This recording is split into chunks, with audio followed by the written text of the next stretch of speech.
In today's video, we're going to talk more about the next Cold War Zombies map coming to the game, Berlin DLC 2. We're going to go through some more intel, some storyline information, what it's revealing for the Easter egg of this new map, what Valentina will be doing, more information and theories as to what Operation Inversion will be all about in Berlin, and how it will dramatically change the Dark Ether storyline and what we see in future Cold War Zombies DLC maps. So I want to thank you guys again for subscribing to the channel. Really do appreciate it. If you're new, let me know in the comment section if you're a new sub so I can thank you, and be sure to leave a like on the video as well. Let's get started here first. A lot of this is coming from Eric Maynard, big storyline guy. He knows what's going on here, and he's talking about on Twitter what we're gonna see with Operation Inversion, and it's called Inversia here, but it's pretty much translated to Inversion, so we're gonna call it Operation Inversion from now on. But he tweets out a poll of a couple of the different options as to what we could see with Operation Inversion and how it will affect the Dark Ether storyline. So if you guys don't understand some of this, I'll explain it in a bit, but he goes through here. Either it will switch the Dark Ether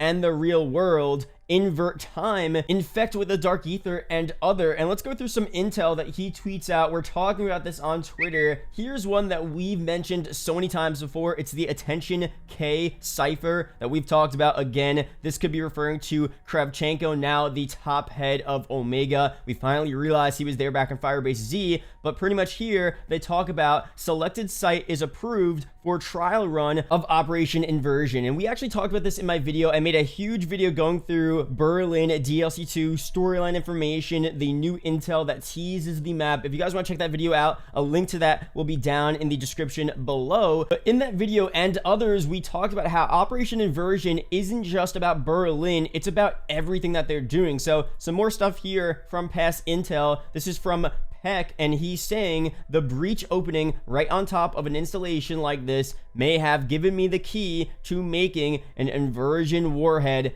actually work. Now we're getting intel that gives us a bit more information as to what Operation Inversion is all about. It's about military technology, warheads, weaponry. So super interesting here. Some more stuff where Operation Inversion is seen. Valentina intel that we recently talked about. I just returned from the Kremlin where I presented the list of proposed targets for Operation Inversion. Side note again, Operation Inversion is the huge plan, and there are a bunch of different aspects to Operation Inversion further down in the intel, and Inversion is nothing if not bold. It would be a death blow to the West, which may account for the committee's preference of two particular targets. And we talked about this at full length last video, but I pushed hard for Berlin. It would have afforded me further opportunities to complete my preparations there. So she is trying to trick Omega and get Kravchenko to approve of her plans in the new location Berlin, a part of Operation Inversion, and kind of mask it as just a part of their plan to, you know, develop these warheads for whatever they want to do. We don't really know Omega's full plans here, but she's trying to wrap that into Operation Inversion, which is super interesting here. Eric Maynard and others talk about this more on Twitter. Berlin is just one of the targets of the Operation Inversion warheads. Someone else responds here, Phantom Mice, pretty good YouTuber. I'll leave a link to him down below. Actually, he makes a lot of good zombie videos. I think it would invert Berlin into the Dark Ether dimension. Imagine a whole map with the underwater Dark Ether aesthetic. That would be really cool for the whole setting of a zombies map. The only problem is here,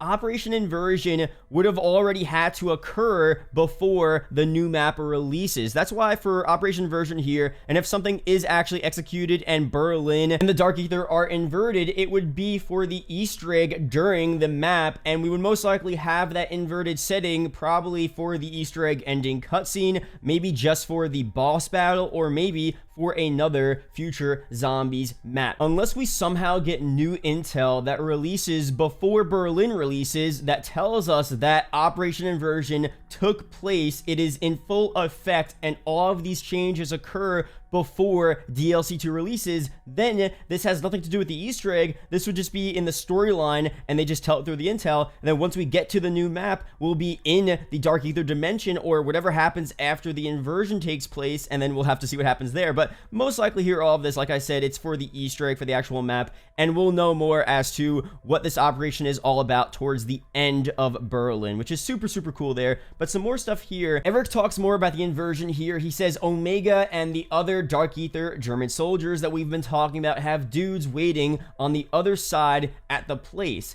Inversion Warhead hits, Omega dudes and Dark Ether come to real world. Real world gets sent there, which is kind of crazy. Another question here is, again, what will these warheads actually do? So someone says, okay, I think the name is misleading, but I think it involves some sort of weapons tech at the core. That is what Peck is assigned with, and it seems that's what he's creating with the Tempest energy. Now it responds, well, we know it's warheads. I'm more curious what the warheads are going to do. And regardless of if an inversion takes place, because that's just a theory, what is Omega going to use these warheads for specifically? He responds, I'm getting a very serious sense of deja vu because GK and the Shadow Throne both danced with this idea. The Germans in both scenarios use their tech 115 and just zombies in general for World War II to infect the other side and essentially win. I'm not saying that's how this storyline is going to end, or at least in the short term, that's how Omega is going to have a huge step ahead. And will they actually be able to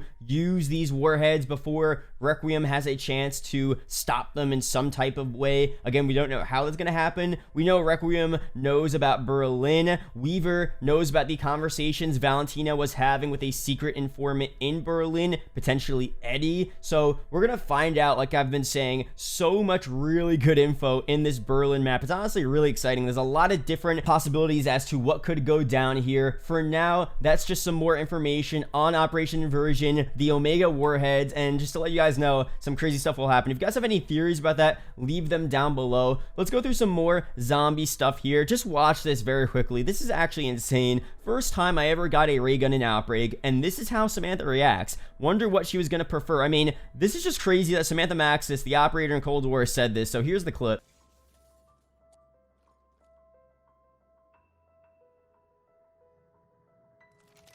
It does not look particularly interesting.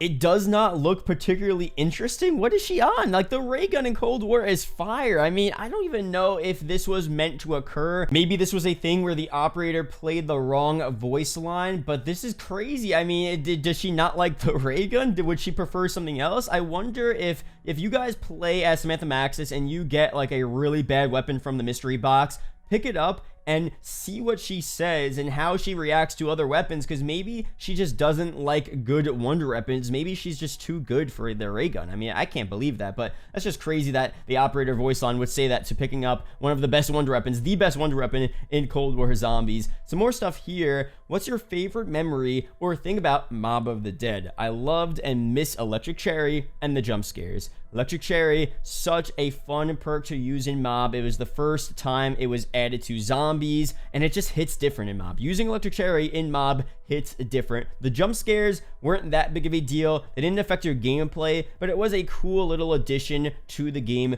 for sure. Other fun memories about Mob, just getting downed and having to run all the way to Jug, going on the gondola, Brutus would be chasing you. Like, I've had so many fun and insane clutches being at round 50 and just like having no perks and trying to run across the map to backmunch your weapons and do all this crazy stuff like that. I just have so much fun on the map. So let me know down below your best memories, maybe things you want to see from Mob added to Cold War Zombies in the future. Something else here, every bad player in public matches, and this is just a little meme, buying jugs and opening up the map and then spamming the mystery box for wonder weapons. So first of all, someone said this on Reddit, buying jugs, like multiple Juggernaut perks. Like, I don't really understand that one there, but yeah, obviously that's what people are gonna do. If you're in a public match, it's been like this for ages. People are just gonna go get a good weapon and not play as a team and not like do normal things like open up the doors and, you know, later on you'll get your weapons from the box. Like, people just go for the box, they want the ray gun, and they have no end goal. They just want to get that good weapon.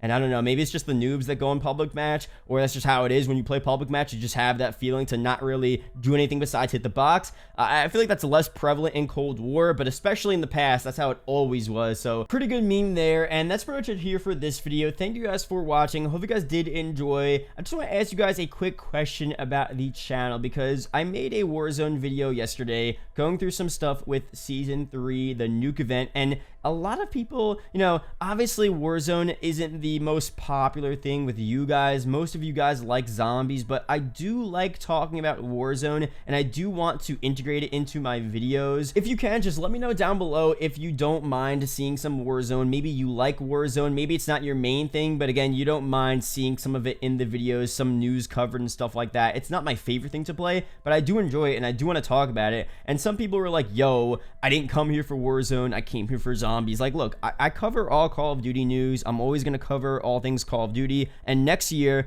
with Call of Duty World War II 2.0, whatever it's going to be called, what if there's no zombies? Is everyone just going to leave the channel and stop watching? Like, I'm going to talk about the new game. So hopefully everyone, they're not just here for zombies and that's it. And hopefully you're here just for Call of Duty or for other stuff in my upload. So let me know down below. Really, really do appreciate your feedback, guys. And yeah, that's pretty much it for this video. Thank you guys for watching. Shout out to the YouTube channel members as always. And I'll see you guys in the next video or live stream. Peace out, guys.